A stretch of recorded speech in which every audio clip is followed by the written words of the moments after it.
Hi guys. Happy Thursday. This is 2 days in a row. I mean, I usually space out my Facebook lives, but I could not wait to jump on to do this today. This came about through a conversation I was having with someone online.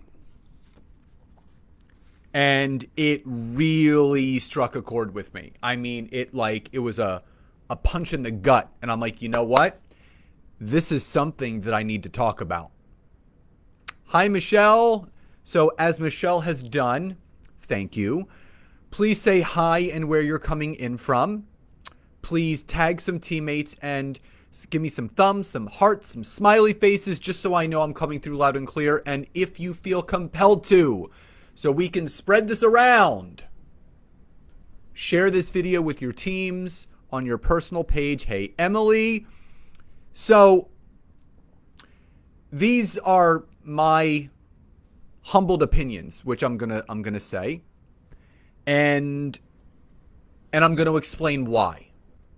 So this is not the end. This is not everyone. The three avatars I'm gonna go over. I'm not saying 100% of these three avatars are the worst people to recruit in your business. I'm going to do my reasoning, my personal and emotional reason behind it. Now, this spurred from a conversation that I had. Now, the number one, the first type of person that you don't want to recruit into your network marketing business are other network marketers. Other network marketers. Now, you may be saying to yourself, well, Scott, why? Because I'm a network marketer, and if I get a network marketer to, jump ship from the company that they're in, I'm going to have a whale. That's what they call it. Like they've really got a whale of a person. So I want you guys to think about this from an emotional standpoint. Do you really want to recruit someone into your business that is so quick to jump ship from one opportunity to the other? What's going to stop that person, number one, from doing it again? Because if they're going to do it once, they're going to do it twice, 3 times, and they are going to puddle jump from opportunity to opportunity, thinking the grass is greener. Meanwhile, they may not be that good of a network marketer. They're just attracted to the shiny object syndrome. The other thing is this. As network marketers, we have a due diligence to honor and respect people's decisions of joining other opportunities. If they're happy in the company, whether they're making money or not, they like the culture, they like the products, it's not about the money. Shame on you for trying to recruit another network marketer who is happy where they are and trying to bring them over to your team. The second part of that is this. Does it really feel good to try to recruit another network marketer, telling them, well, your company sucks. You're not making any money. It's because your company's pay plan's terrible or the products are horrible. It's most likely that person. The reason why it's most likely that person, think about it, guys. No matter what company is out there that's selling shakes or CBD or oils, there is someone making money in every one of these companies, which means the products are good, the company is good, and the compensation plan is good.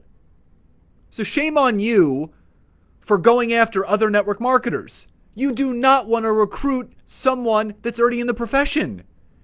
You want to recruit someone fresh, who sees the value. If you're recruiting someone that's been in network marketing for 8, 9, or 10 years and they haven't made a dime, Is that a good fit for your business? Is that the right person to recruit into your business? And if you're being taught, above all else, if you're being taught to recruit other network marketers, you better stop and leave those people alone. Because if those people that have been in network marketing for 15, 16, 17 years that haven't gotten to where they want to be, A, they may never, or B, they may be happy where they are. And shame on you for trying to tell them differently. You legally can't tell people that your compensation plan is better. You're breaking a rule by the FTC. You can't tell people that your products are better. That's breaking the rules of the FDA. You have to be honest and true. If someone, now I'm going to flip the script. You know, Allison's one of the top leaders in all of network marketing. Not just her company.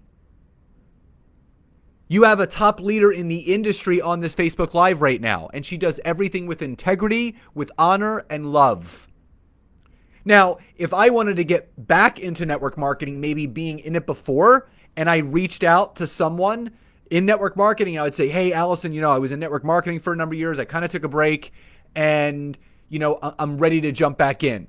That is a whole different story. Watch what real leaders do. Real leaders aren't poaching on other people. They're not preying on the weak. You want to know why there's so much shiny object syndrome?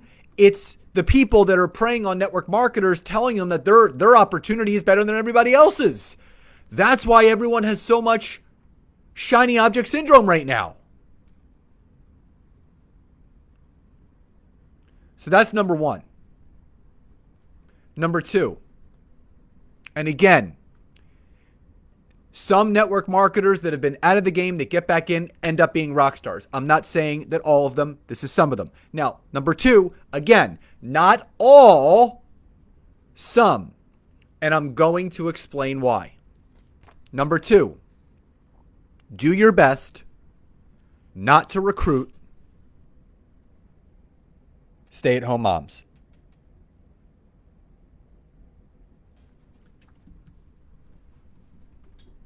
And you hear this all the time. Oh, stay-at-home moms? Those are the best people to recruit for your business. Hola, mi amigo.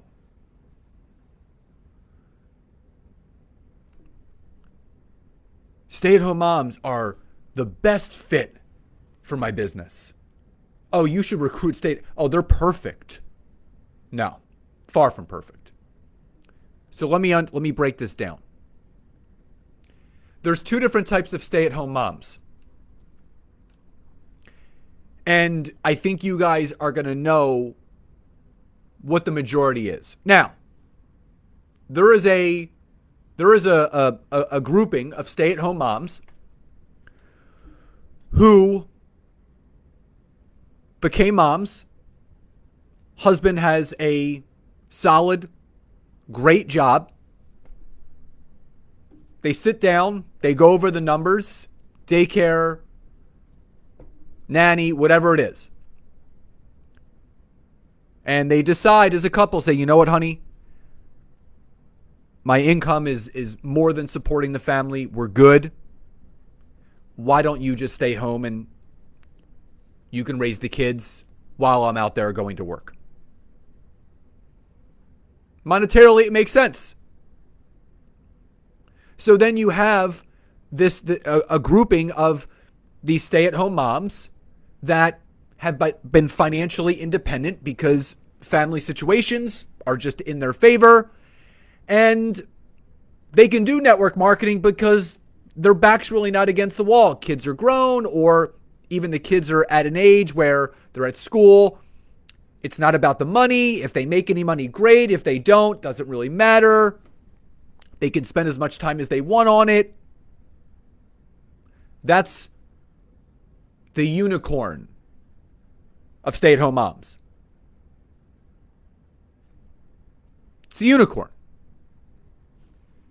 Now, let me break down another scenario. And this is very deep, it's very emotional. So then there's that same situation. Husband and wife are both working. They start a family. And economically, it may not make the most sense to go from two incomes to one income, but with the cost of daycare and everything else, even though things are going to be really tight, we're going to try to make it work. So there's a couple layers to this. Number one, you have to understand in marriage, in a relationship, when that decision is made, there's a lot of obstacles to be overcome. Now, whether it's the man or the woman who's working, maybe the guy stays home, the woman has a great job, or whatever it is.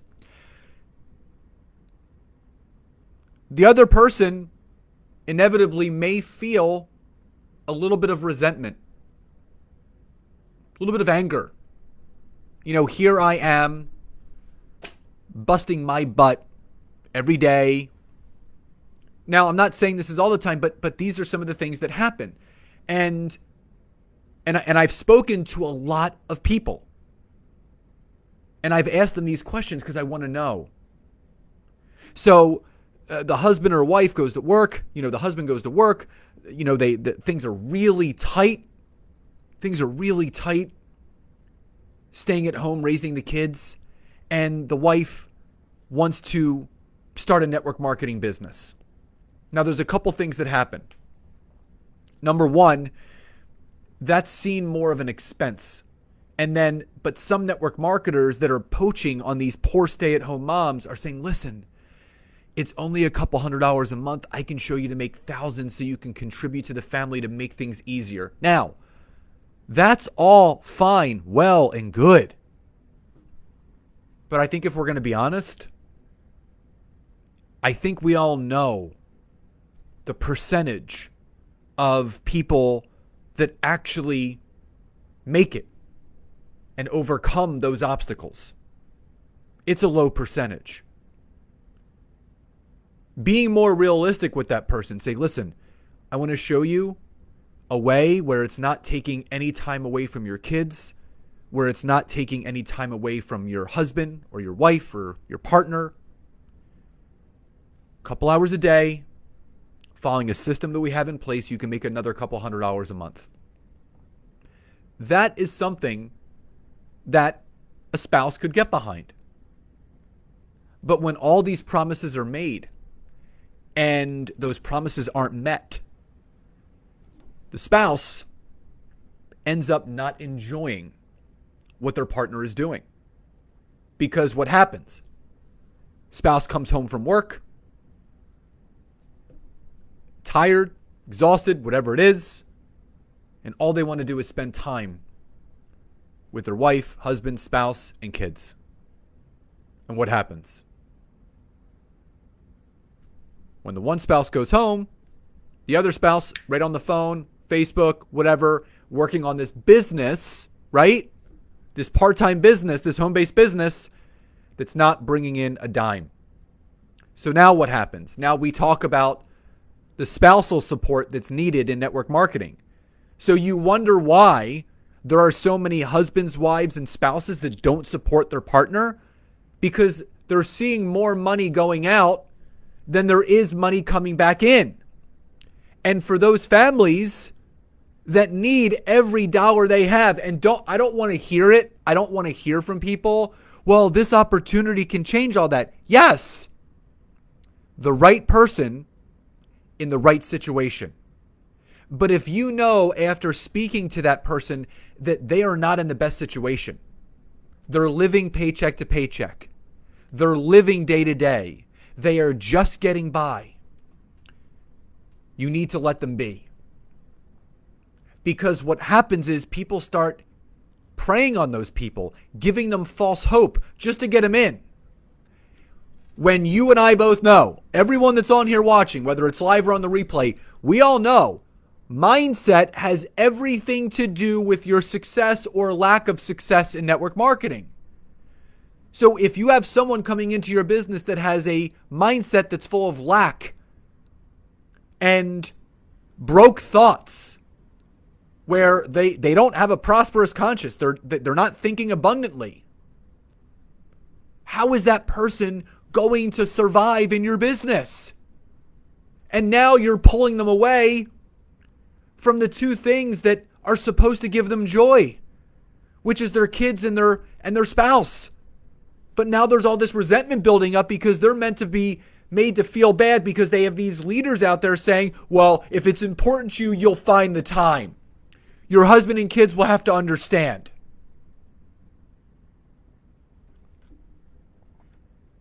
Well, you know what? Maybe it's not the best fit for them. There is a right place and there is a right time. And there is also a right person. Again, as network marketers, it's our duty and it's our due diligence and our honor to recognize when we are having a conversation with someone in our heart, if it's feeling and sounding like, you know what, this person's going through some stuff. Financially, they're not there.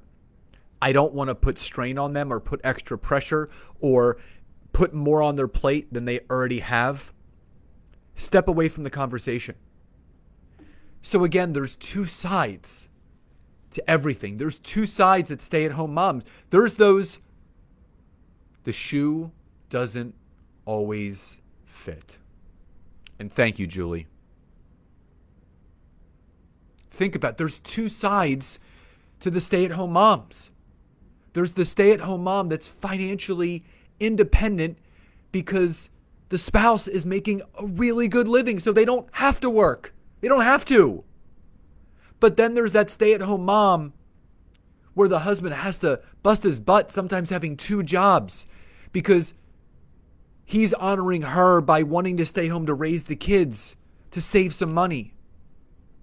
And just as Anthony said, sometimes the shoe doesn't fit. So if you're coming in on the replay, use hashtag replay. If this is making sense, type Y or yes in the chat box. Thumbs, hearts, wow faces, tag some teammates, share this video. People need to hear this. You want to know why network marketing has so many smudge marks and why people think it's a pyramid and a Ponzi? Because of the way that people are going about it. If we went about it with grace and honor and love and compassion and empathy and sympathy, there'd be a lot more successful people out there. Don't prey on the weak. They're already struggling enough with what they're going through personally. We don't need to add to their plate. Leave other network marketers alone. Whether they're happy or unhappy where they are, leave them alone. Stay-at-home moms. If the shoe doesn't fit, leave them alone. And number 3, please, stop trying to recruit your friends and family into your business. Thank you, Benny. Thank you, Allison. Thank you, David. Stop trying to recruit friends and family. I made this mistake. I was told in the beginning, Scott, reach out to everyone that you know, friends and family. It's the last thing that we should do. That list of 100, do you know that list of 100 that you're told to make that gets you nowhere nowadays? This is what I want you to do.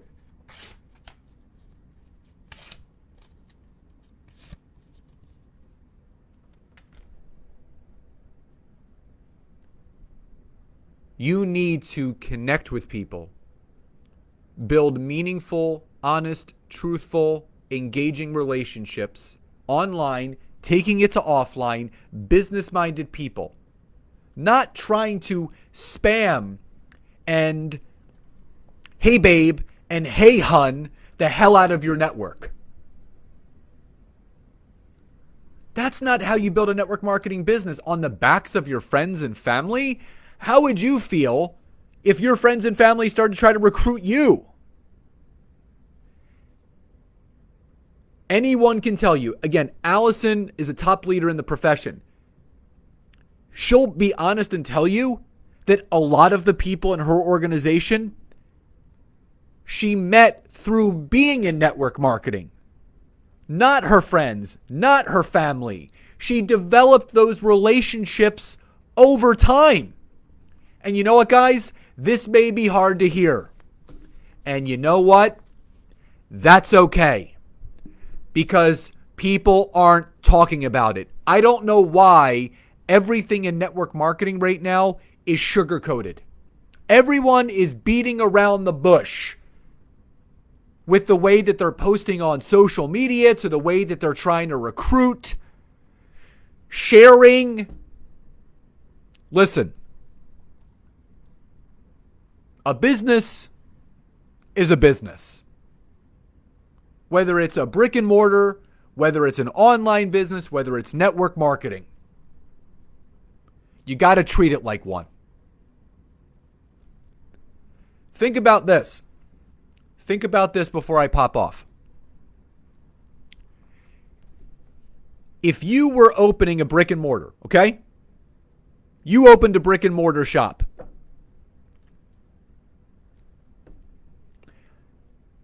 Would you just focus on your friends and friends and family come to my store? Are those going to be your only customers? Are those going to be the only ones that build your business? Hell no. You're going to network your ass off. You're going to network to get yourself out there. I look back when I owned my gyms. None of my family were members of my gym. It was all people from the area networking, getting out and about. Why should network marketing be any different? Why do you think I'm encouraging people to get on a social networking platform like LinkedIn so much? Because it works. It works. But the plain and simple truth, the 3 avatars, the people that you need to just leave alone right now. Other network marketers, leave them alone. Stay-at-home moms. You don't want to recruit someone that you might bring into your business that is going to cause more strain than success. And friends and family. Leave them be. If they're interested in the products, if they want to try it,